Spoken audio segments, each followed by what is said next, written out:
Hi everyone, I'm Gino. This is my fifth experiment, RNN, recurrent neural network. So aim of this experiment is to implement a neural network, RNN, for predicting future values in a time series data set. Like time series data set is like stock price analysis. So where the data comes in a series of pattern. So for the coding part, okay. So for the coding part, I imported the necessary libraries like the NumPy pandas and the data handling, matplotlib for visualization and the TensorFlow Keras models for building the RNN model. So next, I generated a sine wave using a np.sine over 1,000 points and I reshaped into a column vector since RNN's better performance with the normalized data. So I scaled the sine wave between zeros and one using the min-max scaler. So next I created a sequence using a function called a create sequence. So this is a function. So this function, so okay. So this function takes a sequence length of 10 and prepares the input sequence x and the target value y. So each sequence contains 10 consecutive points for the sine wave and the target is the next point.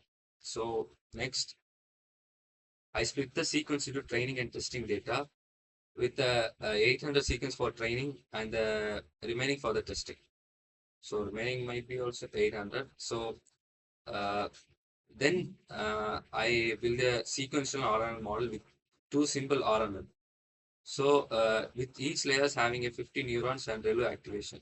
And the first layer has a return sequence which is equal to true. So it can pass the entire sequence to the next RNN layer. So finally a dense layer with one neuron which predicts the next value in the sequence. So then I compile the model using the Adam optimizer and mean squared error loss. And I train it for 20 reports with a batch size of 16. So validating on the test set. So after training, I use the model. mm, So, so after training, I use the predict the model to predict the next value in the text sequence. So since the data was scaled earlier, I applied the inverse transform. So I applied the inverse transform to convert the prediction back to the original sine wave scale. So finally, I plotted the predicted sine wave values to visually compare them with the actual values, which shows how well the RNN learned the temporal patterns of the data. So in conclusion, this experiment demonstrates how an RNN can learn sequential pattern in the time series data and make the predictions for the future values, which is useful for tasks like stock predict, forecasting, weather prediction, and other sequential data programs. Thank you.